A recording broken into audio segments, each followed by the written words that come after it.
ਨਾ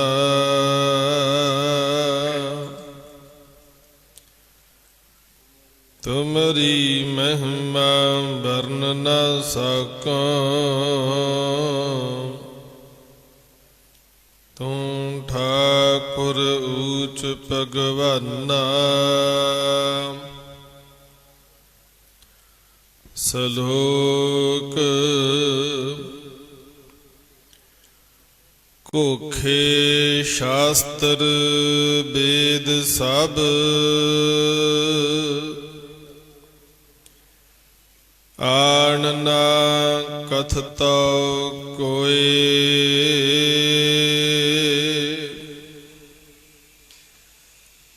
ਆਦ ਜੁਗਾਦੀ ਹੁਣ ਹੋਵਤ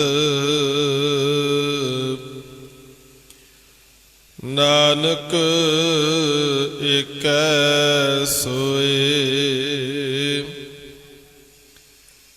ਕੋਖੇ ਸ਼ਾਸਤਰ ਵੇਦ ਸਭ ਆਣ ਨਾ ਕਥਤਾ ਕੋਇ।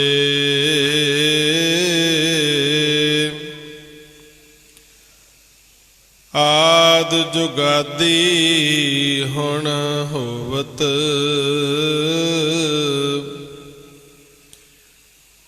ਨਾਨਕ ਏਕੈ ਸੋਏ। ਪੌੜੀ ਘੱਗਾ ਘਾਲੋ ਮਣੈ ਏ ਬਿਨ ਹਰ ਦੂਸਰ ਨਾਹੇ।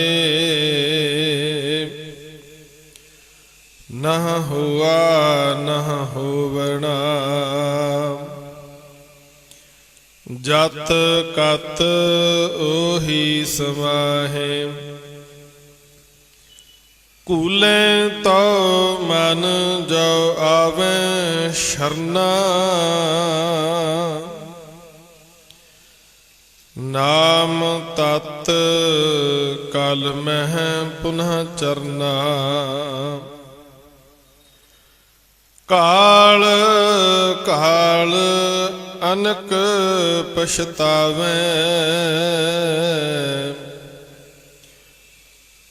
ਬਿਨ ਹਰ ਭਗਤ ਕਹਾਂ ਥਿਤ ਪਾਵੇ। ਕੋਲ ਮਹਾਰਸ ਅੰਮ੍ਰਿਤ ਤਿਹ ਪੀਆ ਨਾਨਕ ਹਰ ਗੁਰ ਜਾ ਕੋ ਦੀਆ। ਕੋਲ ਮਹਾਰਸ ਅੰਮ੍ਰਿਤ ਤਿਹ ਪੀਆ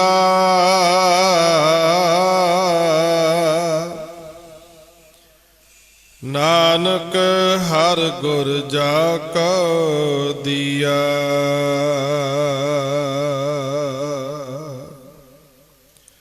ਵਾਹਿਗੁਰੂ ਜੀ ਕਾ ਖਾਲਸਾ ਵਾਹਿਗੁਰੂ ਜੀ ਕੀ ਫਤਿਹ। ਪਰਮ ਸਨਮਾਨਯੋਗ ਚਬਰ ਛਤਰ ਤਖਤ ਦੇ ਮਾਲਕ ਮੁਜੱਸਮਾ ਸਿਫਤੋ ਸਫਾਤ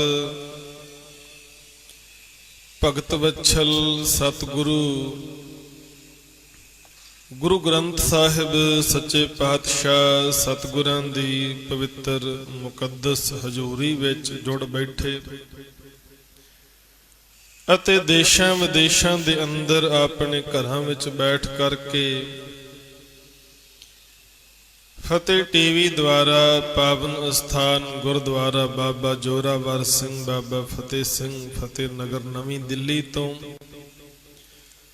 ਸਿੱਧੇ ਪ੍ਰਸਾਰਨ ਦੇ ਰਾਹੀਂ ਸਤਿਗੁਰਾਂ ਦੀ ਪਵਿੱਤਰ ਬਾਣੀ ਆਸਾ ਦੀ ਵਾਰ ਦਾ ਕੀਰਤਨ ਆਪ ਜੀ ਗੁਰੂ ਸਵਾਰੇ ਕੀਰਤਨੀਆਂ ਦੇ ਪਾਸੋਂ ਸਰਵਨ ਕਰ ਰਹੇ ਸੀ। ਸਤਿਗੁਰਾਂ ਦੀ ਮਹਾਨ ਕਿਰਪਾ ਰਹਿਮਤ ਬਖਸ਼ਿਸ਼ ਦੇ ਸਦਕਾ ਗੁਰੂ ਗੋਦ ਵਿੱਚ ਜੁੜ ਬੈਠਣ ਦਾ ਸੁਭਾਗ ਸਮਾਂ ਪ੍ਰਾਪਤ ਹੋਇਆ ਹੈ। ਆਓ ਸਾਧ ਸੰਗਤ ਪਾਵਨ ਬਾਣੀ ਗੌੜੀ ਬਾਵਨ ਅੱਖਰੀ, ਜਿਸ ਦੀ ਲੜੀਵਾਰ ਵਿਚਾਰ ਚੱਲ ਰਹੀ ਹੈ। ਆਓ ਵਿਚਾਰ ਅਧੀਨ ਪਾਵਨ ਸ਼ਬਦ, ਜਿਸ ਦਾ ਮੂਲ ਪਾਠ ਆਪ ਜੀ ਨੇ ਸਰਵਨ ਕੀਤਾ ਹੈ, 20 ਨੰਬਰ ਪੌੜੀ ਅਤੇ ਇਸ ਦੇ ਨਾਲ ਦਰਜ ਸ਼ਲੋਕ, ਇਸ ਦੀ ਵਿਚਾਰ ਆਰੰਭ ਕਰੀਏ। ਆਓ ਸਾਰੀਆਂ ਸੰਗਤਾਂ ਬੜੇ ਪ੍ਰੇਮ ਸਹਿਤ ਆਪਣੀ ਰਸਨਾ ਕਰੋ, ਪਵਿੱਤਰ ਗੁਰੂ ਚਰਨਾਂ ਵਿੱਚ ਆਪਣੀਆਂ ਹਾਜ਼ਰੀਆਂ ਲਵਾਓ। ਸਾਰੇ ਹੀ ਜਪਣਾ ਕਰੋ ਜੀ, ਸਤਨਾਮ ਸ੍ਰੀ ਵਾਹਿਗੁਰੂ, ਸਤਨਾਮ ਸ੍ਰੀ ਵਾਹਿਗੁਰੂ।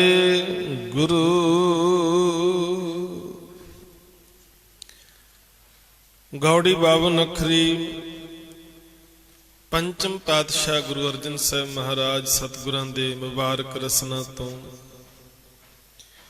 ਇਹ ਪਾਵਨ ਸ਼ਬਦ ਉਚਾਰਨ ਹੋਏ ਹਨ। ਗੁਰੂ ਗ੍ਰੰਥ ਸਾਹਿਬ ਜੀ ਦੇ ਪਾਵਨ ਅੰਗ 254 ਦੇ ਉੱਪਰ ਸੁਭਾਏਮਾਨ ਹਨ। ਸ਼ਲੋਕ, ਘੋਖੇ ਸ਼ਾਸਤਰ ਵੇਦ ਸਭ, ਆਣ ਨਾ ਕਥਤੋ ਕੋਇ,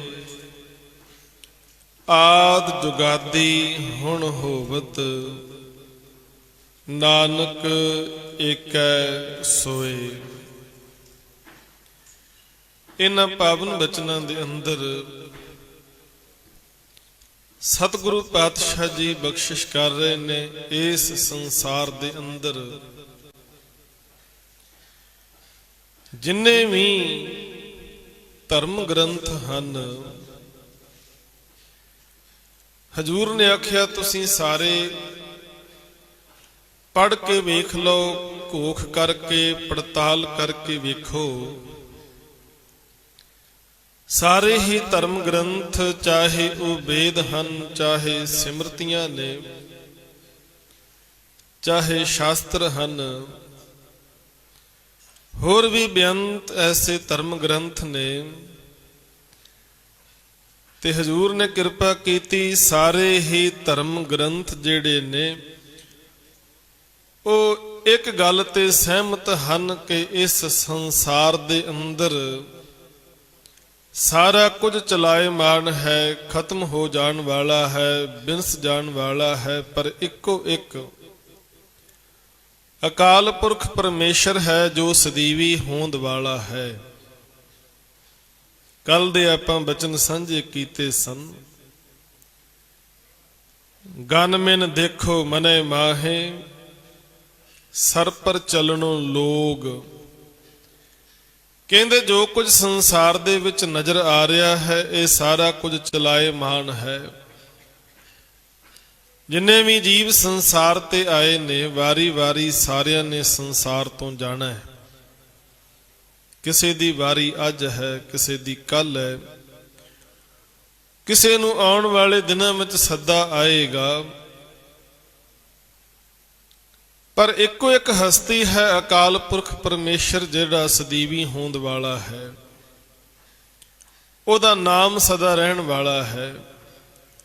ਉਹਦੀ ਹਸਤੀ ਤੇ ਸਮੇਂ ਦਾ ਕੋਈ ਵੀ ਪ੍ਰਭਾਵ ਨਹੀਂ, ਜਿਸ ਨੂੰ ਆਪਾਂ ਜੁਗੋ ਜੁਗ ਅਟਲ ਕਹਿੰਦੇ ਹਾਂ। ਤੇ ਸਤਿਗੁਰੂ ਜੀ ਇੱਥੇ ਵੀ ਰਹਿਮਤ ਕਰ ਰਹੇ ਨੇ। ਘੋਖੇ ਸ਼ਾਸਤਰ ਵੇਦ ਸਭ, ਆਣ ਨਾ ਕਥਤੋ ਕੋਏ। ਆਣ ਦਾ ਮਤਲਬ ਹੈ ਕੋਈ ਹੋਰ ਦੂਸਰਾ। ਕਹਿੰਦੇ ਸਾਰੇ ਸ਼ਾਸਤਰ, ਸਾਰੀਆਂ ਸਿਮਰਤੀਆਂ, ਸਾਰੇ ਧਰਮ ਗ੍ਰੰਥ ਘੋਖ ਕੇ ਪੜਤਾਲ ਕਰਕੇ ਵੇਖ ਲਓ, ਪੜ੍ਹ ਕੇ ਵਿਚਾਰ ਕੇ ਵੇਖ ਲਓ। ਸਾਰੇ ਹੀ ਧਰਮ ਗ੍ਰੰਥ ਇੱਕ ਜ਼ੁਬਾਨ ਹੋ ਕੇ ਕਹਿਣਗੇ ਕਿ ਇੱਕੋ ਇੱਕ ਹਸਤੀ ਹੈ, ਅਕਾਲ ਪੁਰਖ ਪਰਮੇਸ਼ਰ ਜਿਹੜਾ ਸਦੀਵੀ ਹੈ, ਉਹਦੇ ਤੋਂ ਬਿਨਾਂ ਦੂਸਰਾ ਹੋਰ ਕੋਈ ਹੈ ਹੀ ਨਹੀਂ। ਬੜੇ ਲੋਕ ਆਏ ਸੰਸਾਰ ਦੇ ਅੰਦਰ, ਕੱਲ ਵੀ ਆਪਾਂ ਸਾਂਝ ਪਾਈ ਸੀ, ਹਰਨਾਕਸ਼ ਵਰਗੇ, ਰਾਵਣ ਵਰਗੇ, ਹੋਰ ਪਤਾ ਨਹੀਂ ਕਿੰਨੇ ਕੁ ਲੋਕ ਜਿਨ੍ਹਾਂ ਨੇ ਅਮਰ ਹੋਣ ਦੇ ਦਾਅਵੇ ਕੀਤੇ ਪਰ ਅਮਰ ਹੋ ਨਹੀਂ ਸਕੇ। ਜਿਨ੍ਹਾਂ ਨੇ ਕਿਹਾ ਸਾਡੀ ਕਦੇ ਮੌਤ ਨਹੀਂ ਹੋਏਗੀ, ਸਾਡਾ ਕਦੇ ਅੰਤ ਨਹੀਂ ਹੋਏਗਾ, ਪਰ ਅੰਤ ਉਹਨਾਂ ਦਾ ਹੋ ਗਿਆ। ਬੇਅੰਤ ਇੱਕੋ ਇੱਕ ਹਸਤੀ ਹੈ, ਅਕਾਲ ਪੁਰਖ ਪਰਮੇਸ਼ਰ, ਜਿਸ ਦਾ ਅੰਤ ਕੋਈ ਪਾ ਹੀ ਨਹੀਂ ਸਕਦਾ। ਤੇ ਜਦੋਂ ਆਪਾਂ ਬਾਣੀ ਪੜ੍ਹਦੇ ਆ, ਬਾਣੀ ਦੇ ਵਿੱਚ ਹਜ਼ੂਰ ਨੇ ਇਹ ਫੈਸਲਾ ਦੇ ਦਿੱਤਾ, ਅੰਤ ਨਾ ਸਿਫਤੀ ਕਹਿਣ ਨ ਅੰਤ, ਅੰਤ ਨ ਕਰਨੈ ਦੇਣ ਨ ਅੰਤ, ਅੰਤ ਨ ਵੇਖਣ ਸੁਣਨ ਅੰਤ, ਅੰਤ ਨ ਜਾਪੈ ਕਿਆ ਮਨ ਮੰਤ, ਅੰਤ ਨ ਜਾਪੈ ਕੀਤਾ ਆਕਾਰ, ਅੰਤ ਨ ਜਾਪੈ ਪਾਰਾਵਾਰ, ਅੰਤ ਕਾਰਨ ਕੇਤੇ ਬਿਲ ਲਾਹੇ, ਤਾਕੇ ਅੰਤ ਨ ਪਾਏ ਜਾਹੇ। ਕਹਿੰਦੇ ਉਹਦਾ ਅੰਤ ਪਾਉਣ ਵਾਸਤੇ ਤੇ ਬੜੇ ਲੋਕ ਤਰਲੇ ਲੈ ਰਹੇ ਨੇ, ਪਰ ਉਹਦਾ ਅੰਤ ਕੋਈ ਪਾ ਹੀ ਨਹੀਂ ਸਕਿਆ। ਉਹਦੀਆਂ ਜਿਹੜੀਆਂ ਦਾਤਾਂ ਨੇ ਸਾਧ ਸੰਗਤ, ਉਹਦਾ ਕੋਈ ਲੇਖਾ ਜੋਖਾ ਨਹੀਂ ਕਰ ਸਕਦਾ। ਕਿੰਨੀਆਂ ਦਾਤਾਂ, ਕਿੰਨੀਆਂ ਰਹਿਮਤਾਂ ਉਹਨੇ ਵਰਤਾਈਆਂ ਨੇ, ਉਹਦਾ ਅੰਤ ਕੋਈ ਨਹੀਂ। ਕਹਿੰਦੇ ਹੈ ਇੱਕ ਨਿਰੰਕਾਰ, ਤੇ ਦੂਜੀ ਕੋਈ ਵੀ ਹਸਤੀ ਐਸੀ ਨਹੀਂ ਜਿਹੜੀ ਉਹਦੇ ਮੁਕਾਬਲੇ ਟਿਕ ਸਕੇ, ਉਹਦਾ ਮੁਕਾਬਲਾ ਕਰ ਸਕੇ। ਤੇ ਮਹਾਰਾਜ ਇਸ ਸ਼ਲੋਕ ਦੇ ਅੰਦਰ ਕਿਰਪਾ ਕਰ ਰਹੇ ਨੇ, ਆਦ ਜੁਗਾਦੀ ਹੁਣ ਹੋਵਤ। ਕਹਿੰਦੇ ਜਦੋਂ ਸ੍ਰਿਸ਼ਟੀ ਦਾ ਆਰੰਭ ਪਰਮੇਸ਼ਰ ਨੇ ਕੀਤਾ, ਜਦੋਂ ਜੁਗਾਂ ਦਾ ਮੁੱਢ ਬੰਨਿਆ ਨਾ, ਉਦੋਂ ਵੀ ਉਹ ਮੌਜੂਦ ਸੀ, ਜਿਹਨੂੰ ਆਪਾਂ ਰੋਜ਼ ਹੀ ਪੜ੍ਹਦੇ ਹਾਂ ਜਪ ਬਾਣੀ ਦੇ ਵਿੱਚ, ਆਦ ਸੱਚ ਜੁਗਾਦ ਸੱਚ ਹੈ ਭੀ ਸੱਚ, ਨਾਨਕ ਹੋਸੀ ਭੀ ਸੱਚ। ਆਦ ਦਾ ਮਤਲਬ ਹੈ ਸ਼ੁਰੂ ਤੋਂ, ਤੇ ਜੁਗਾਦ ਦਾ ਮਤਲਬ ਹੈ ਜਦੋਂ ਜੁਗਾਂ ਦਾ ਮੁੱਢ ਵੱਜਾ, ਜਦੋਂ ਜੁਗਾਂ ਦੀ ਗੱਲ ਚੱਲਦੀ ਹੈ, ਜਦੋਂ ਸਤਜੁਗ ਦੀ ਗੱਲ ਸ਼ੁਰੂ ਹੋਈ, ਤ੍ਰੇਤਾ ਦੁਆਪਰ ਤੇ ਕਲਯੁਗ, ਕਹਿੰਦੇ ਜਦੋਂ ਇਹ ਜੁਗਾਂ ਦਾ ਮੁੱਢ ਵੱਜਾ, ਉਦੋਂ ਵੀ ਉਹ ਨਿਰੰਕਾਰ ਮੌਜੂਦ ਸੀ। ਤੇ ਮਹਾਰਾਜ ਕਹਿਣ ਲੱਗੇ ਹੁਣ ਵੀ ਹੈ, ਆਦ ਸੱਚ ਜੁਗਾਦ ਸੱਚ ਹੈ ਭੀ ਸੱਚ, ਨਾਨਕ ਹੋਸੀ ਭੀ ਸੱਚ।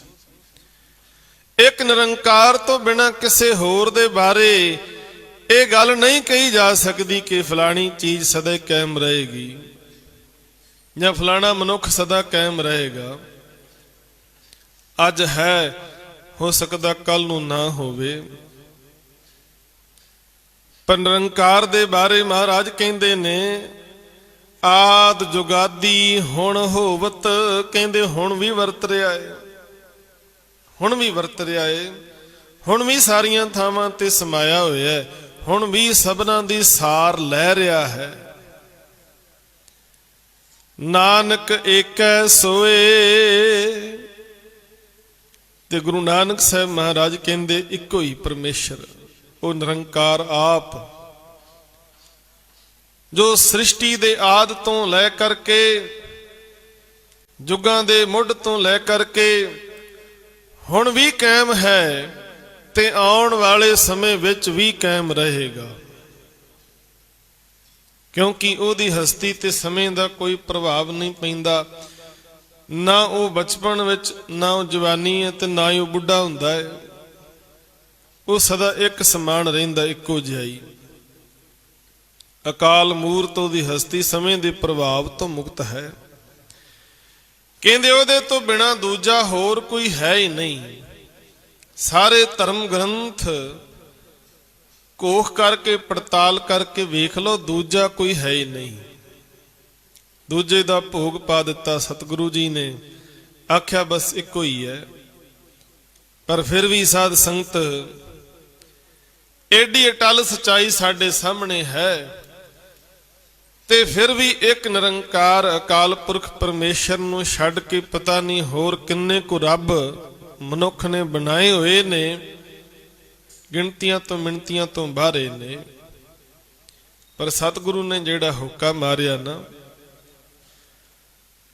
एक दे लड़ लाउंदियां होइया एक तो गल शुरू कीती। जदों आपां बाणी दी आरंभता करदे हां पाठ दी, ते गल एक तो शुरू हुंदी है।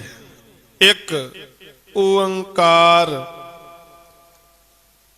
ते सतगुरु ने बाणी दे अंदर एक दी ही गल कीती, किसे दूजे दी गल बाणी दे विच नहीं कीती गई। किते हजूर कहंदे ने सबना जियां का एक दाता, सो मैं विसर न जाई। दद्दा दाता एक है, सबको देवन हार। ते हजूर ने जेड़ा पैगाम बख्शिश कीता, आओ आपां सारे रल के पढ़िए।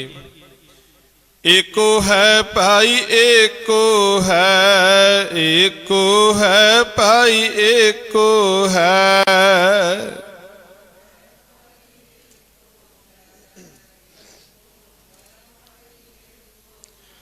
साहिब मेरा एको है, साहिब मेरा एको है।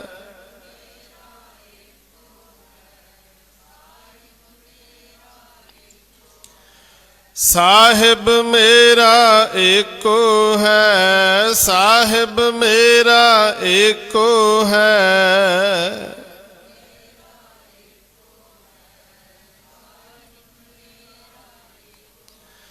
एको है भाई एको है, एको है भाई एको है।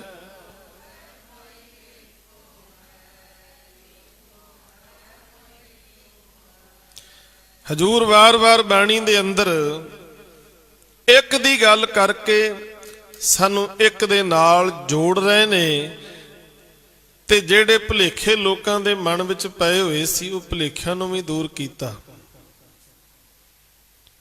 आखिया सारियां दा दाता एक है, पालनहारा एक है, कोई दूजा है ही नहीं। किसे कोल होर इन्नी ताकत नहीं, किसे कोल इन्नी पावर नहीं कि कुछ करन दे समर्थ होवे।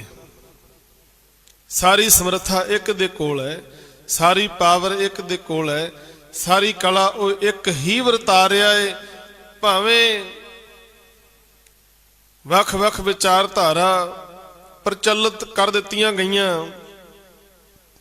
कि पैदा करन वाला होर है, रिजक देण वाला होर है, ते मारन वाला होर है। पर महाराज कहंदे नहीं भाई, सबना नूं पैदा भी वो आप ही करदा है, रिजक भी आप ही देंदा है, ते अंत भी सारियां दा वो आप करदा है। इस करके ये भुलेखा मन विचों कढ दईए, एक तो बिना होर कोई हस्ती मौजूद रहन वाली नहीं। आद जुगादी हुण होवत, नानक एकै सोए। वो एक निरंकार सदैव कायम रहन वाला, जिस ते समय दा कोई प्रभाव नहीं, ते सारे धर्म ग्रंथ ओदी ही गल करदे ने। हुण पौड़ी दे विच सतगुरु जी ने बड़े विस्तार सहित एक दी गल कीती, ते आख्या तेरी जिंदगी दा निशाना भी ये होना चाहिदा है, एक निरंकार दे नाल जुड़ना। पर जुड़ेगा किवें? हजूर पौड़ी दे राही कृपा कर रहे ने। पौड़ी घग्गा घालो मनै ए बिन हर दूसर नाहे। हुण घग्गा अखर जिहड़ा है ओहदे राही सतगुरु जी उपदेश कर रहे ने। घालो, घालो दा अर्थ है घालना, घालनी। कहंदे तुसीं ये घालना घालो, किस गल दी घालना घालनी है? घग्गा घालो मनै ए बिन हर दूसर नाहे। कहंदे तुसीं ये घालना घालो, ਇਸ ਗੱਲ ਨੂੰ ਪੱਕਾ ਕਰ ਲਓ, ਇਸ ਗੱਲ ਨੂੰ ਮਨ ਵਿੱਚ ਵਸਾ ਲਓ, ਬਿਨ ਹਰ ਦੂਸਰ ਨਾਹੇ, ਕਿ ਹਰੀ ਤੋਂ ਬਿਨਾ ਹੋਰ ਕੋਈ ਦੂਜਾ ਤੀਜਾ ਹੈ ਹੀ ਨਹੀਂ। ਇਹ ਕੱਲ ਨਾ ਕੱਲ ਨਹੀਂ, ਅਸੀਂ ਇਸ ਗੱਲ ਨੂੰ ਮਨ ਵਿੱਚ ਪੱਕਾ ਕਰਕੇ ਵਸਾਉਣਾ ਹੈ। ਤੇ ਸਾਧ ਸੰਗਤ ਜਿਨ੍ਹਾਂ ਨੇ ਇਸ ਘਾਲਣਾ ਨੂੰ ਘਾਲ ਲਿਆ, ਜਿਨ੍ਹਾਂ ਨੇ ਮਨ ਦੇ ਅੰਦਰ ਇਹ ਪੱਕਾ ਨਿਸ਼ਚਾ ਬਣਾ ਲਿਆ, ਜਿਨ੍ਹਾਂ ਦਾ ਵਿਸ਼ਵਾਸ ਅਕੀਦਾ ਬਣ ਗਿਆ, ਸਾਧ ਸੰਗਤ ਉਹ ਜ਼ਿੰਦਗੀ ਦੇ ਵਿੱਚ ਕਦੇ ਵੀ ਨਹੀਂ ਡੋਲਦੇ, ਜ਼ਿੰਦਗੀ ਵਿੱਚ ਕਦੇ ਨਹੀਂ ਡੋਲਦੇ। ਉਹ ਜ਼ਿੰਦਗੀ ਵਿੱਚ ਕਾਮਯਾਬ ਹੋ ਜਾਂਦੇ ਨੇ। ਤੇ ਜਿਨ੍ਹਾਂ ਦਾ ਇੱਕ ਤੇ ਭਰੋਸਾ ਨਹੀਂ ਬਣਿਆ, ਉਹ ਫਿਰ ਥਾਂ ਥਾਂ ਤੇ ਭਟਕਦੇ ਹੀ ਫਿਰਦੇ ਨੇ, ਭਟਕਦੇ ਫਿਰਦੇ ਨੇ। ਜਿਸ ਤਰ੍ਹਾਂ ਗੁਰਬਾਣੀ ਦੇ ਅੰਦਰ ਸਤਿਗੁਰੂ ਪਾਤਸ਼ਾਹ ਜੀ ਨੇ ਕਿਰਪਾ ਕਰਕੇ ਇਹ ਸੋਝੀ ਦਿੱਤੀ। ਕਹਿੰਦੇ ਇੱਕ ਕੂਕਰ ਦੇ ਕੋਲੋਂ, ਇੱਕ ਕੁੱਤੇ ਦੇ ਕੋਲੋਂ ਕੋਈ ਚੰਗਾ ਗੁਣ ਸਿੱਖ ਕੇ ਤੂੰ ਜ਼ਿੰਦਗੀ ਨੂੰ ਸਵਾਰ ਸਕਦਾ ਹੈ। ਕਹਿੰਦੇ ਜੇ ਇੱਕ ਕੁੱਤਾ ਇੱਕ ਮਾਲਕ ਦਾ ਬਣ ਕੇ ਰਹੇ ਤੇ ਉਹਨੂੰ ਪ੍ਰਸ਼ਾਦਾ ਵੀ ਮਿਲਦਾ ਹੈ, ਉਹਦਾ ਮਾਣ ਵੀ ਹੁੰਦਾ ਹੈ, ਉਹਦੀ ਵਡਿਆਈ ਵੀ ਹੁੰਦੀ ਹੈ, ਤੇ ਕਿਸੇ ਵਿੱਚ ਹਿੰਮਤ ਨਹੀਂ ਹੁੰਦੀ ਉਹਨੂੰ ਕੋਈ ਡਾਂਗ ਸੋਟਾ ਮਾਰ ਸਕੇ। ਤੁਸੀਂ ਵੇਖਿਆ ਹੋਵੇਗਾ।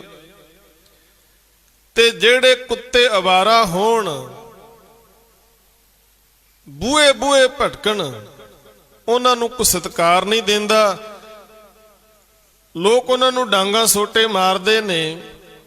ਪਰ ਜਿਹੜਾ ਇੱਕ ਮਾਲਕ ਦਾ ਬਣ ਕੇ ਰਹੇ, ਵਫਾਦਾਰ ਬਣ ਕੇ ਰਵੇ, ਜਿਹਦੇ ਗਲ ਵਿੱਚ ਪਟਾ ਹੋਵੇ, ਉਹਨੂੰ ਕੋਈ ਡਾਂਗ ਸੋਟਾ ਨਹੀਂ ਮਾਰਦਾ। ਤੇ ਭਗਤ ਕਬੀਰ ਸਾਹਿਬ ਨੇ ਇਸੇ ਗੱਲ ਨੂੰ ਬਾਣੀ ਵਿੱਚ ਆਖਿਆ। ਕਹਿੰਦੇ ਮੈਨੂੰ ਸਮਝ ਪੈ ਗਈ ਹੈ ਅਕਾਲ ਪੁਰਖ ਪਰਮੇਸ਼ਰ ਇੱਕ ਹੈ, ਤੇ ਮੈਂ ਉਹਦੇ ਦਰ ਦਾ ਕੂਕਰ ਬਣ ਗਿਆ। ਕਬੀਰ ਕੂਕਰ ਰਾਮ ਕੋ ਮੁਤੀਆ ਮੇਰੋ ਨਾਉ। ਕਹਿੰਦੇ ਮੇਰਾ ਨਾਮ ਮੋਤੀ ਹੈ। ਮੋਤੀ ਆਮ ਤੌਰ ਤੇ ਕੁੱਤਿਆਂ ਦੇ ਨਾਮ ਰੱਖ ਦਿੱਤੇ ਜਾਂਦੇ ਨੇ।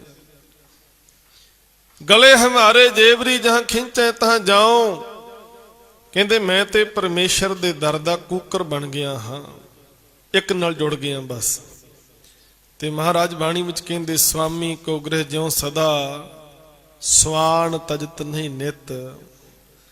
ਨਾਨਕ ਇਹ ਬਿਦ ਹਰ ਭਜੋ, ਇੱਕ ਮਨ ਹੋਏ ਇੱਕ ਚਿੱਤ। ਕਹਿੰਦੇ ਤੂੰ ਵਫਾਦਾਰ ਕੂਕਰ ਬਣ ਕੇ ਮਾਲਕ ਦਾ ਇੱਕ ਦੇ ਦਰ ਤੇ ਜੁੜਿਆ ਰਹੇਗਾ ਤੇ ਸਦਾ ਹੀ ਆਨੰਦ ਵਿੱਚ ਰਹੇਗਾ। ਪਰ ਦੂਜੇ ਪਾਸੇ ਕਹਿੰਦੇ ਏਕ ਭਗਤ ਭਗਵਾਨ, ਜਿਹ ਪ੍ਰਾਨੀ ਕੇ ਨਾਹੇ ਮਨ, ਜੈਸੇ ਸੂਕਰ ਸਵਾਨ। ਨਾਨਕ ਮਾਨੋ ਤਾਹੇ ਤਨ। ਕਹਿੰਦੇ ਜੇ ਇੱਕ ਦੀ ਭਗਤੀ, ਇੱਕ ਦੇ ਲਈ ਪ੍ਰੇਮ, ਇੱਕ ਦੇ ਦਰ ਦਾ ਤੂੰ ਨਹੀਂ ਨਾ ਹੋਇਆ, ਤੇ ਤੇਰੀ ਹਾਲਤ ਕੁੱਤੇ ਵਰਗੀ ਹੈ, ਅਵਾਰਾ ਜਿਹੜਾ ਦਰ ਦਰ ਤੇ ਭਟਕਣ ਵਾਲਾ, ਦੁਆਰੇ ਦੁਆਰ ਸਵਾਨ ਜਿਉ ਡੋਲਤ। ਤੇਰੀ ਹਾਲਤ ਉਸ ਕੁੱਤੇ ਵਾਲੀ ਬਣ ਜਾਏਗੀ। ਤੇਰਾ ਕੋਈ ਸਤਿਕਾਰ ਨਹੀਂ ਹੋਏਗਾ, ਤੈਨੂੰ ਕੋਈ ਮਾਣ ਨਹੀਂ ਮਿਲੇਗਾ, ਵਡਿਆਈ ਨਹੀਂ ਮਿਲੇਗੀ।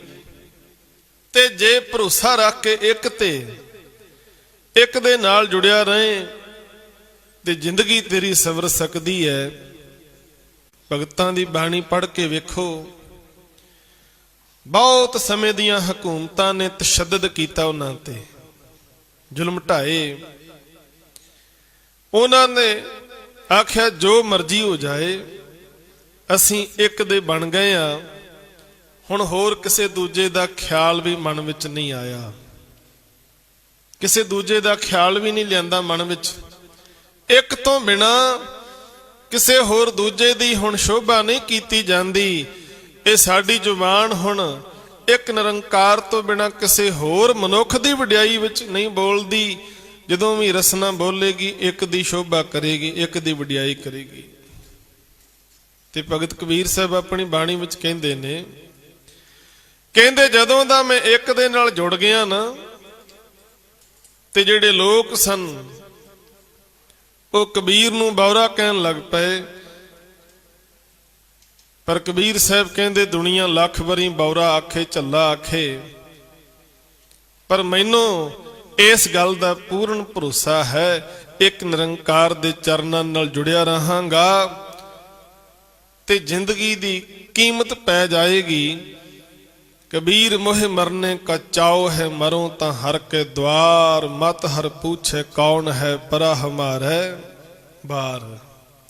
कहंदे बस मैं तां एक दे दर ते ढह पिया ते बाबा फरीद साहब कहंदे ने, फरीदा बार पराया बैसना साईं मुझे ना दे, जे तू एवें रखसी तां जियो शरीरों ले। एडा वड्डा भरोसा बन गया, एडा वड्डा विश्वास बन गया। ਕਹਿੰਦੇ ਹੁਣ ਤੁਹਾਡੇ ਦਰ ਤੋਂ ਬਿਨਾ ਕਿਸੇ ਹੋਰ ਦਰ ਤੇ ਨਹੀਂ ਜਾਣਾ। ਕਹਿੰਦੇ ਤੁਹਾਡਾ ਦਰ ਛੱਡ ਕੇ ਕਿਤੇ ਹੋਰ ਜਾਣਾ ਪਵੇ ਉਹ ਦਿਨ ਮੈਂ ਵੇਖਣਾ ਹੀ ਨਹੀਂ ਚਾਹੁੰਦਾ। ਇਹਦੇ ਨਾਲੋਂ ਚੰਗਾ ਮੇਰੇ ਸਰੀਰ ਵਿੱਚੋਂ ਤੂੰ ਪ੍ਰਾਣ ਹੀ ਕੱਢ ਲਈ, ਉਹ ਸਮਾਂ ਮੈਂ ਵੇਖਣਾ ਨਹੀਂ ਚਾਹੁੰਦਾ ਜਦੋਂ ਤੇਰਾ ਦਰ ਛੱਡ ਕੇ ਕਿਤੇ ਹੋਰ ਜਾਣਾ ਪੈ ਜਾਏ। ਐਡਾ ਵੱਡਾ ਭਰੋਸਾ, ਐਡਾ ਵੱਡਾ ਅਕੀਦਾ ਮਹਾਰਾਜ ਕਹਿੰਦੇ ਅਸੀਂ ਬਣਾਈਏ ਆਪਣਾ। ਘੱਗਾ ਘਾਲੋ ਮਨੇ ਏ, ਬਿਨ ਹਰ ਦੂਸਰ ਨਾਹੇ, ਇੱਕ ਤੋਂ ਬਿਨਾ ਹੋਰ ਕੋਈ ਹੈ ਹੀ ਨਹੀਂ ਦੂਜਾ। ਤੇ ਕਈ ਵੇਰਾਂ ਨਾ ਲੋਕ ਜਿਹੜੇ ਨੇ ਉਹ ਤੁਹਾਡੇ ਮਨ ਦੇ ਅੰਦਰ ਵਹਿਮ ਖੜੇ ਕਰ ਦੇਣਗੇ, ਭਰਮ ਪੈਦਾ ਕਰ ਦੇਣਗੇ। ਕਹਿਣਗੇ ਤੈਨੂੰ ਹੁਣ ਤੱਕ ਕੀ ਮਿਲਿਆ, ਆ ਤੈਨੂੰ ਫਲਾਣੇ ਕੋਲ ਲੈ ਕੇ ਜਾਵਾਂ, ਆ ਤੈਨੂੰ ਉਸ ਥਾਂ ਤੇ ਲੈ ਕੇ ਜਾਵਾਂ ਜਿੱਥੇ ਆਪੋਂ ਬਣੇ ਰੱਬ। ਲੋਕਾਂ ਦੇ ਨਾਲ ਜ਼ਿੰਦਗੀਆਂ ਨਾਲ ਖਿਲਵਾੜ ਕਰਦੇ ਨੇ ਲੋਕ, ਜਿਹੜੇ ਅਗਿਆਨਤਾ ਵਸ ਉਹਨਾਂ ਕੋਲ ਚਲੇ ਜਾਂਦੇ। ਆਪੋਂ ਬਣੇ ਹੋਏ ਰੱਬ, ਆਪੋਂ ਬਣੇ ਹੋਏ ਗੁਰੂ ਗੱਲਾਂ ਬਹੁਤ ਵੱਡੀਆਂ ਵੱਡੀਆਂ ਕਰਨਗੇ, ਦਾਅਵੇ ਬਹੁਤ ਵੱਡੇ ਵੱਡੇ ਕਰਨਗੇ, ਪਰ ਉਹਨਾਂ ਦਾ ਰਿਜ਼ਲਟ ਜਿਹੜਾ ਹੈ ਉਹ ਬਾਅਦ ਵਿੱਚ ਹੀ ਨਿਕਲਦਾ ਹੈ।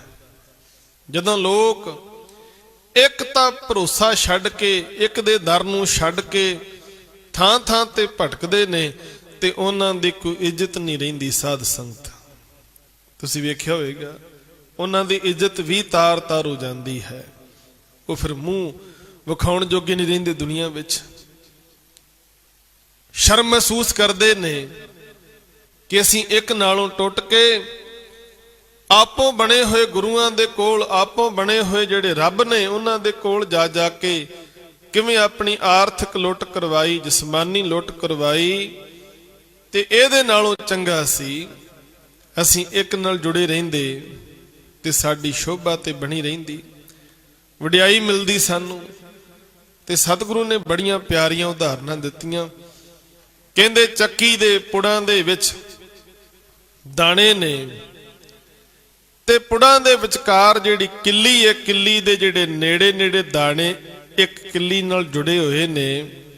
ਜਿੰਨਾ ਮਰਜ਼ੀ ਤੁਸੀਂ ਜ਼ੋਰ ਲਾ ਲਓ ਉਹ ਦਾਣੇ ਸਾਬਤ ਹੀ ਰਹਿਣਗੇ। ਉਹ ਦਾਣੇ ਕਦੇ ਵੀ ਦਲੇ ਨਹੀਂ ਜਾ ਸਕਦੇ, ਉਹ ਦਾਣੇ ਕਦੇ ਉਹਨਾਂ ਦਾ ਆਟਾ ਨਹੀਂ ਬਣ ਸਕਦਾ, ਜਿਹੜੇ ਕਿੱਲੀ ਦੇ ਨਾਲ ਜੁੜੇ ਹੋਏ ਨੇ। ਤੇ ਜਿਵੇਂ ਜਿਵੇਂ ਉਸ ਕਿੱਲੀ ਤੋਂ ਉਹ ਦੂਰ ਹੁੰਦੇ ਜਾਣਗੇ ਤਿਉਂ ਤਿਉਂ ਦਲੀਆ ਬਣ ਜਾਏਗਾ, ਆਟਾ ਬਣ ਜਾਏਗਾ, ਹੋਰ ਦੂਰ ਚਲੇ ਗਏ ਮੈਦਾ ਬਣ ਜਾਏਗਾ। ਇਸੇ ਤਰ੍ਹਾਂ ਇੱਕ ਧੁਰਾ, ਇੱਕ ਅਕਾਲ ਪੁਰਖ ਪਰਮੇਸ਼ਰ ਕਹਿੰਦੇ ਮਨ ਕਰਕੇ ਉਹਦੀ ਸ਼ਰਨ ਵਿੱਚ ਰਹਿਣ ਵਾਲੇ, ਉਹਨਾਂ ਦੀ ਜ਼ਿੰਦਗੀ ਦੇ ਅੰਦਰ ਸਦੀਵ ਆਨੰਦ ਰਹਿੰਦਾ ਹੈ, ਸਾਬਤ ਰਹਿੰਦੇ ਨੇ, ਕਦੇ ਦਲੇ ਨਹੀਂ ਜਾਂਦੇ, ਕਦੇ ਮਲੇ ਨਹੀਂ ਜਾਂਦੇ, ਕਦੇ ਉਹਨਾਂ ਦੀ ਆਰਥਿਕ ਲੁੱਟ ਨਹੀਂ ਹੁੰਦੀ। ਤੇ ਸਤਿਗੁਰੂ ਕਹਿੰਦੇ ਇਹ ਗੱਲ ਮਨ ਵਿੱਚ ਪੱਕੀ ਕਰ ਲੈ ਕਿ ਉਹਦੇ ਤੋਂ ਬਿਨਾ ਹੋਰ ਦੂਜਾ ਹੈ ਨਹੀਂ। ਫਿਰ ਸਤਿਗੁਰੂ ਨਾਲ ਹਦਾਇਤ ਕਰਦੇ ਨੇ, ਕਹਿੰਦੇ ਭਲਾ ਕੋਈ ਇਹ ਬੰਦਾ ਸੋਚ ਕੇ ਬੈਠਾ ਰਵੇ ਵੀ ਗੁਰਬਾਣੀ ਕਹਿੰਦੀ ਵੀ ਉਹਦੇ ਵਰਗਾ ਦੂਜਾ ਕੋਈ ਹੈ ਹੀ ਨਹੀਂ, ਸਾਰੀ ਸ੍ਰਿਸ਼ਟੀ ਦਾ ਦਾਤਾ ਇੱਕੋ ਹੀ ਹੈ। ਕਹਿੰਦੇ ਕਿਸੇ ਦੇ ਮਨ ਵਿੱਚ ਖਿਆਲ ਆ ਸਕਦਾ ਵੀ ਚਲੋ ਜੇ ਨਹੀਂ ਹੋਇਆ ਪਹਿਲੇ ਸਮੇਂ ਵਿੱਚ ਤੇ ਆਉਣ ਵਾਲੇ ਸਮੇਂ 'ਚ ਹੋ ਸਕਦਾ ਕੋਈ ਇਹੋ ਜਿਹੀ ਹਸਤੀ ਪੈਦਾ ਹੋ ਜਾਵੇ ਜਿਹੜੀ ਪਰਮੇਸ਼ਰ ਦੇ ਬਰਾਬਰ ਹੋਵੇ। ਮਹਾਰਾਜ ਕਹਿੰਦੇ ਇਹ ਭੁਲੇਖਾ ਵੀ ਮਨ ਵਿੱਚੋਂ ਕੱਢ ਦਿਓ। ਨਾ ਹੁਆ ਕਹਿੰਦੇ ਉਹਦੇ ਬਰਾਬਰ ਦਾ ਨਾ ਹੀ ਕੋਈ ਹੋਇਆ ਏ, ਨਾ ਹੋਵਣਾ, ਕਹਿੰਦੇ ਨਾ ਹੀ ਕੋਈ ਹੋ ਸਕਦਾ ਹੈ। ਹੁਣ ਵੇਖੋ ਏਡੀ ਵੱਡੀ ਗਰੰਟੀ ਹਜੂਰ ਸਾਨੂੰ ਦੇ ਰਹੇ ਨੇ, ਕਹਿੰਦੇ ਪਰਮੇਸ਼ਰ ਦੇ ਬਰਾਬਰ ਦਾ ਨਾ ਹੀ ਕੋਈ ਹੋਇਆ ਏ ਤੇ ਨਾ ਹੀ ਕੋਈ ਹੋ ਸਕਦਾ ਹੈ। ਜਤ ਕਤ ਉਹੀ ਸਮਾਹੇ, ਕਹਿੰਦੇ ਸਾਰੀਆਂ ਥਾਵਾਂ ਤੇ ਇੱਕ ਨਿਰੰਕਾਰ ਜਿਹੜਾ ਸਮਾਇਆ ਹੋਇਆ ਹੈ, ਵਸਿਆ ਹੋਇਆ ਹੈ।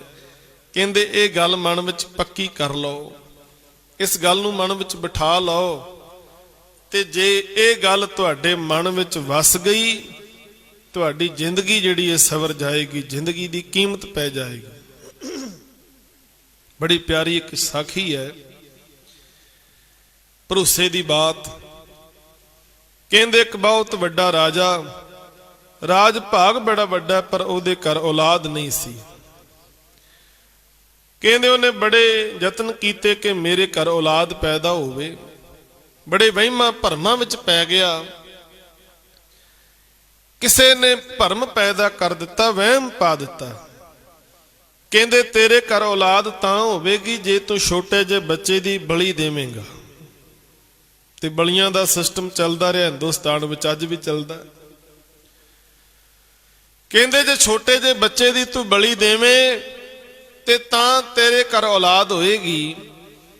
ਕਹਿੰਦੇ ਉਹਨੇ ਕੀ ਕੀਤਾ, ਕਿਸੇ ਪਰਿਵਾਰ ਦੇ ਵਿੱਚੋਂ ਇੱਕ ਬੱਚੇ ਨੂੰ ਮੁੱਲ ਖਰੀਦ ਲਿਆ।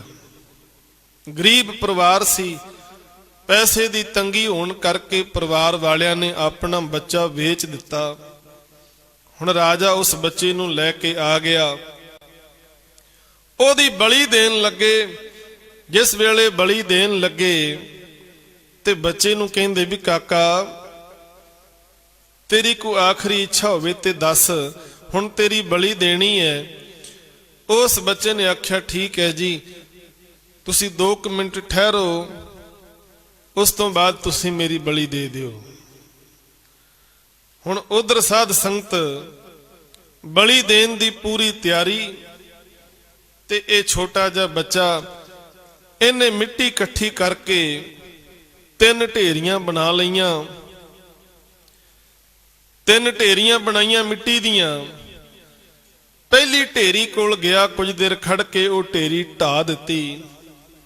ਫਿਰ ਦੂਜੀ ਢੇਰੀ ਦੇ ਕੋਲ ਜਾਂਦਾ ਹੈ, ਉਹਦੇ ਕੋਲ ਵੀ ਕੁਝ ਦੇਰ ਖੜ ਕੇ ਉਹ ਵੀ ਢੇਰੀ ਢਾ ਦਿੱਤੀ। ਤੇ ਫਿਰ ਤੀਜੀ ਢੇਰੀ ਦੇ ਕੋਲ ਗਿਆ, ਉਸ ਢੇਰੀ ਕੋਲ ਜਾ ਕੇ ਬੈਠ ਗਿਆ, ਉਹ ਢੇਰੀ ਢਾਈ ਨਹੀਂ।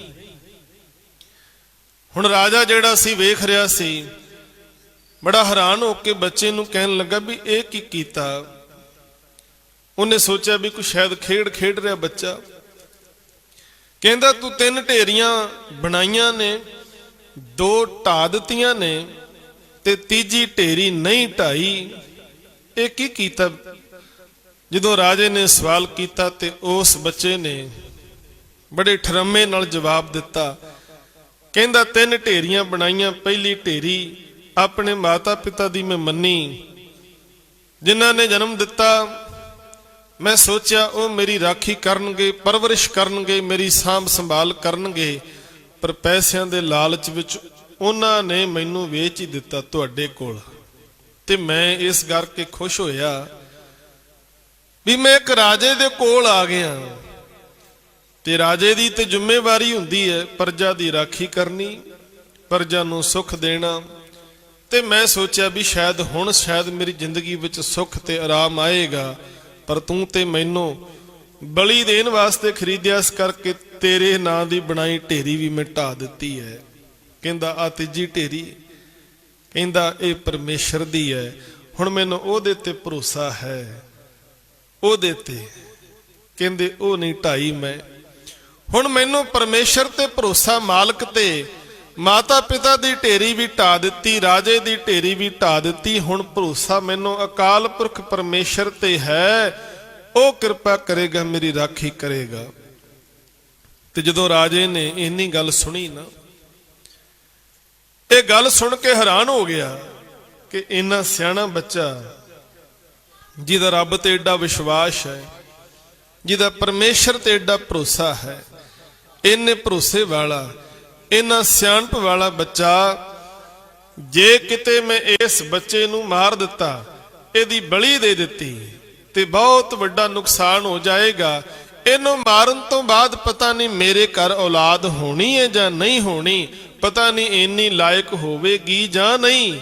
ਕਹਿਣ ਲੱਗਾ ਮੈਂ ਇਸ ਬੱਚੇ ਨੂੰ ਮਾਰਾਂਗਾ ਨਹੀਂ, ਸਗੋਂ ਮੈਂ ਇਸ ਬੱਚੇ ਨੂੰ ਹੀ ਆਪਣਾ ਪੁੱਤਰ ਸਵੀਕਾਰ ਕਰਦਾ ਹਾਂ। ਤੇ ਉਸ ਰਾਜੇ ਨੇ ਉਸ ਬੱਚੇ ਨੂੰ ਆਪਣਾ ਪੁੱਤਰ ਸਵੀਕਾਰ ਕਰ ਲਿਆ, ਰਾਜਕੁਮਾਰ ਬਣਾ ਲਿਆ, ਇੱਕ ਭਰੋਸੇ ਦੇ ਕਰਕੇ। ਤੇ ਸਾਧ ਸੰਗਤ, ਇਹ ਭਰੋਸਾ ਜਿਸ ਮਨੁੱਖ ਦੀ ਜ਼ਿੰਦਗੀ ਵਿੱਚ ਆ ਜਾਂਦਾ ਹੈ, ਉਹ ਮਨੁੱਖ ਜ਼ਿੰਦਗੀ ਵਿੱਚ ਕਾਮਯਾਬ ਹੋ ਜਾਂਦਾ। ਸਤਿਗੁਰੂ ਨੇ ਰਹਿਮਤ ਕੀਤੀ, ਘੂਲੇ ਤੋ ਮਨ ਜੋ ਆਵੇ ਸ਼ਰਨਾ। ਕਹਿੰਦੇ ਤੇਰੀ ਵੀ ਪਰਮੇਸ਼ਰ ਨਾਲ ਸਦੀਵੀ ਸਾਂਝ ਬਣ ਸਕਦੀ ਹੈ ਜੇ ਤੂੰ ਹੋਰ ਸਾਰੇ ਆਸਰੇ ਛੱਡ ਕੇ ਇੱਕ ਨਿਰੰਕਾਰ ਦਾ ਆਸਰਾ ਲੈ ਲਵੇਂ। ਜੇ ਤੂੰ ਬੇਨਤੀ ਆ ਕੇ ਕਰੇ, ਸਗਲ ਦਵਾਰ ਕੋ ਛਾੜ ਕੇ ਗਹਿਓ ਤੁਹਾਰੋ ਦਵਾਰ, ਬਾਹਾਂ ਗਹੇ ਕੀ ਲਾਜ ਅਸ ਗੋਬਿੰਦ ਦਾਸ ਤੁਹਾਰ। ਇਹ ਵੈਗਰੂ ਮੈਂ ਸਾਰੇ ਆਸਰੇ ਛੱਡ ਕੇ ਤੇਰੇ ਚਰਨਾਂ ਵਿੱਚ ਆਇਆ। ਕਹਿੰਦੇ ਜੇ ਤੇਰਾ ਭਰੋਸਾ ਬਣ ਜਾਏ ਨਾ, ਤੇ ਤੇਰਾ ਵੀ ਮਨ ਵੈਗਰੂ ਨਾਲ ਜੁੜ ਜਾਏਗਾ। ਫਿਰ ਮਹਾਰਾਜ ਕਹਿੰਦੇ ਨਾਮ ਤਤ ਕਲ ਮੈਂ ਪੁਨਾ ਚਰਨਾ। ਕਹਿੰਦੇ ਲੋਕ ਜ਼ਿੰਦਗੀ ਵਿੱਚ ਕਾਮਯਾਬ ਹੋਣ ਵਾਸਤੇ ਬੜੇ ਯਤਨ ਕਰਦੇ ਨੇ। ਪੁਨਾ ਚਰਨਾ ਦਾ ਮਤਲਬ ਹੈ ਜ਼ਿੰਦਗੀ ਵਿੱਚ ਕਾਮਯਾਬ ਹੋਣ ਵਾਸਤੇ, ਜ਼ਿੰਦਗੀ ਵਿੱਚ ਸਿੱਧੀ ਪ੍ਰਾਪਤ ਕਰਨ ਵਾਸਤੇ ਕਈ ਤਰ੍ਹਾਂ ਦੇ ਯਤਨ ਕਰਨੇ, ਕਈ ਤਰ੍ਹਾਂ ਦੇ ਧਰਮ ਕਰਮ ਕਰਨੇ। ਪਰ ਸਤਿਗੁਰੂ ਕਹਿੰਦੇ ਨੇ ਅਨਕ ਪੁਨਾ ਚਰਨ ਕਰਤ ਨਹੀਂ ਤਰੈ, ਹਰ ਕੋ ਨਾਮ ਕੋਟ ਪਾਪ ਪਰ ਹਰੈ। ਗੁਰਮੁਖ ਨਾਮ ਜਪੋ ਮਨ ਮੇਰੇ, ਨਾਨਕ ਪਾਵੋ ਸੂਖ ਕਨੇਰੇ। ਕਹਿੰਦੇ ਇਸ ਕਲਯੁਗ ਦੇ ਅੰਦਰ ਪਰਮੇਸ਼ਰ ਦਾ ਨਾਮ ਹੀ ਸਭ ਤੋਂ ਉੱਤਮ ਹੈ। ਹੋਰ ਸਾਰੇ ਯਤਨ ਜਿਹੜੇ ਨੇ ਉਹਨੇ ਸਾਰਥਕ ਨਹੀਂ। ਪਰਮੇਸ਼ਰ ਦਾ ਨਾਮ ਜਪਿਆ ਸਦੀਵੀ ਸੁਖ ਮਿਲਦੇ ਨੇ। ਤੇ ਸਤਿਗੁਰੂ ਰਹਿਮਤ ਕਰ ਰਹੇ ਨੇ, ਕਾਲ ਕਾਲ ਅਨਕ ਪਛਤਾਵੇਂ, ਬਿਨ ਹਰ ਭਗਤ ਕਹਾਂ ਥਿਤ ਪਾਵੇਂ। ਕਹਿੰਦੇ ਬਹੁਤ ਲੋਕ ਨੇ ਜਿਹੜੇ ਆਪਣੇ ਮਨ ਦੇ ਪਿੱਛੇ ਲੱਗ ਕੇ ਪਰਮੇਸ਼ਰ ਦੀ ਖੁਸ਼ੀ ਲੈਣ ਵਾਸਤੇ ਕਈ ਤਰ੍ਹਾਂ ਦੇ ਧਰਮ ਕਰਮ ਕਰਦੇ ਨੇ। ਤੇ ਸਤਿਗੁਰੂ ਕਹਿਣ ਲੱਗੇ ਜੇ ਗੁਰੂ ਦੀ ਮੱਤ ਪੱਲੇ ਨਾ ਹੋਵੇ, ਮਨ ਦੇ ਪਿੱਛੇ ਲੱਗ ਕੇ ਕਈ ਤਰ੍ਹਾਂ ਦੇ ਧਰਮ ਦੇ ਨਾਂ ਤੇ ਕੀਤੇ ਕਰਮ ਉਹ ਕਦੇ ਵੀ ਸੁੱਖ ਨਹੀਂ ਦੇ ਸਕਦੇ। ਕਈ ਵਾਰੀ ਲੋਕ ਨਾ ਭਰਮਾਂ ਵਿੱਚ ਪੈ ਕੇ ਬੜੇ ਕਰਮ ਕਰੀ ਜਾਂਦੇ, ਬੜੇ ਤਰ੍ਹਾਂ ਦੇ ਵਿਅਰਥ ਕਰਮ, ਫੋਕਟ ਕਰਮ, ਮਨਮੱਤੀ ਕਰਮ। ਕਹਿੰਦੇ ਬਾਅਦ ਵਿੱਚ ਪਛਤਾਉਂਦੇ ਨੇ ਵੀ ਸਾਡੇ ਤੇ ਪੱਲੇ ਕੁਝ ਵੀ ਨਹੀਂ ਪਿਆ। ਕਹਿੰਦੇ ਭਗਤੀ ਤੋਂ ਬਿਨਾ ਉਹਨਾਂ ਨੂੰ ਸਥਿਰ ਅਵਸਥਾ, ਟਿਕਾ ਵਾਲੀ ਅਵਸਥਾ ਮਿਲ ਹੀ ਨਹੀਂ ਸਕਦੀ। ਤੇ ਆਖਰੀ ਬੰਦ ਵਿੱਚ ਕਿਰਪਾ ਕਰ ਰਹੇ ਨੇ, ਕੋਲ ਮਹਾਰਸ ਅੰਮ੍ਰਿਤ ਤੇ ਪੀਆ, ਨਾਨਕ ਹਰ ਗੁਰ ਜਾ ਕਉ ਦੀਆ।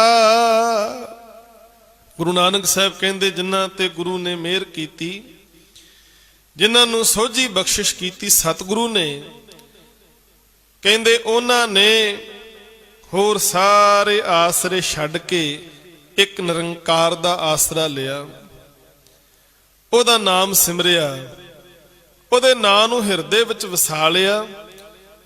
ਮਾਨੋ ਉਹਨਾਂ ਨੇ ਜ਼ਿੰਦਗੀ ਦੇ ਵਿੱਚ ਅੰਮ੍ਰਿਤ ਨਾਮ ਰਸ ਨੂੰ ਚਖ ਲਿਆ, ਪ੍ਰਾਪਤ ਕਰ ਲਿਆ। ਅੰਮ੍ਰਿਤ ਪੀਵੋ ਸਦਾ ਚਿਰ ਜੀਵੋ, ਹਰ ਸਿਮਰਤ ਆਨੰਦ ਅਨੰਤਾ, ਰੰਗ ਤਮਾਸ਼ਾ ਪੂਰਨ ਆਸਾ, ਕਬੇ ਨਾ ਵਿਆਪੇ ਚਿੰਤਾ। ਹੁਣ ਉਹਨਾਂ ਦੀ ਜ਼ਿੰਦਗੀ ਵਿੱਚ ਪਰਮ ਆਨੰਦ ਬਣ ਗਿਆ, ਚਿੰਤਾਵਾਂ ਦੂਰ ਹੋ ਗਈਆਂ। ਉਹ ਫੋਕਟ ਕਰਮਾਂ ਵਿੱਚ ਨਹੀਂ ਪੈਂਦੇ, ਉਹ ਭਰਮ ਨੂੰ ਹੀ ਧਰਮ ਨਹੀਂ ਸਮਝਦੇ। ਉਹਨਾਂ ਨੂੰ ਸਮਝ ਆ ਗਈ ਸਰਬ ਧਰਮ ਮੈਂ ਸ੍ਰੇਸ਼ਟ ਧਰਮ, ਹਰ ਕੋ ਨਾਮ ਜਪ ਨਿਰਮਲ ਕਰਮ। ਉਹਨਾਂ ਨੂੰ ਸਮਝ ਆ ਗਈ ਕਿ ਧਰਮ ਕਿਸੇ ਭਰਮ ਦਾ ਨਾਂ ਨਹੀਂ। ਅੱਜ ਮੈਂ ਬੇਨਤੀ ਕਰਾਂ, ਬਹੁਤੇ ਜਿਹੜੇ ਕਰਮ ਨੇ ਉਹ ਲੋਕ ਭਰਮਾਂ ਵਿੱਚ ਪੈ ਕੇ ਕਰੀ ਜਾਂਦੇ ਨੇ। ਤੇ ਧਰਮ ਦਾ ਮਤਲਬ ਹੈ ਉਹ ਸ਼ੁਭ ਗੁਣ ਜਿਨ੍ਹਾਂ ਨੂੰ ਧਾਰਨ ਕੀਤਿਆਂ ਜੀਵਨ ਚੰਗਾ ਬਣੇ। ਉਹ ਸ਼ੁਭ ਗੁਣ ਕੋਈ ਧਾਰਨ ਨਹੀਂ ਕਰਨਾ ਚਾਹੁੰਦਾ। ਜੇ ਤੁਹਾਨੂੰ ਕੋਈ ਆਖੇ ਕਿ ਜੇ ਜ਼ਿੰਦਗੀ ਭਲੀ ਬਣਾਉਣੀ, ਚੰਗੀ ਬਣਾਉਣੀ ਹੈ ਤਾਂ ਆਹ ਗੁਣ ਧਾਰਨ ਕਰੋ, ਸਤ, ਸੰਤੋਖ, ਦਇਆ, ਧਰਮ, ਧੀਰਜ। ਇਹ ਗੁਣ ਧਾਰਨ ਕਰਨ ਦੀ ਥਾਵੇਂ ਲੋਕ ਕਹਿਣਗੇ ਸਾਨੂੰ ਇਹ ਦੱਸੋ ਵੀ ਮਾਇਆ ਕਿੰਨੀ ਭੇਟਾ ਕਰੀਏ, ਹੋਰ ਰਸਤ ਪਾਣੀ ਭੇਟ ਕਰ ਦਿਆਂਗੇ, ਦਾਨ ਪੁੰਨ ਬਥੇਰਾ ਕਰ ਦਿਆਂਗੇ, ਪਰ ਆਹ ਗੁਣ ਨਹੀਂ ਧਾਰਨ ਕਰ ਸਕਦੇ ਜ਼ਿੰਦਗੀ ਵਿੱਚ ਅਸੀਂ। ਤੇ ਸਾਧ ਸੰਗਤ ਕੱਲੇ ਮਾਇਆ ਦੇ ਨਾਲ, ਦਾਨ ਦੇਣ ਦੇ ਨਾਲ, ਹੋਰ ਯਤਨਾਂ ਦੇ ਨਾਲ ਗੱਲ ਨਹੀਂ ਬਣਨੀ। ਜੇ ਜੀਵਨ ਸੱਚਮੁੱਚ ਸਚਿਆਰ ਬਣਾਉਣਾ ਚਾਹੁੰਦੇ ਆ ਤੇ ਗੁਰੂ ਦਾ ਹੁਕਮ ਵੀ ਮੰਨਣਾ ਪਵੇਗਾ। ਸੇਵਕ ਸਿੱਖ ਪੂਜਨ ਸਭ ਆਵੇਂ, ਸਭ ਗਾਵੇਂ ਹਰ ਹਰ ਊਤਮ ਬਾਣੀ, ਗਾਵਿਆ ਸੁਣਿਆ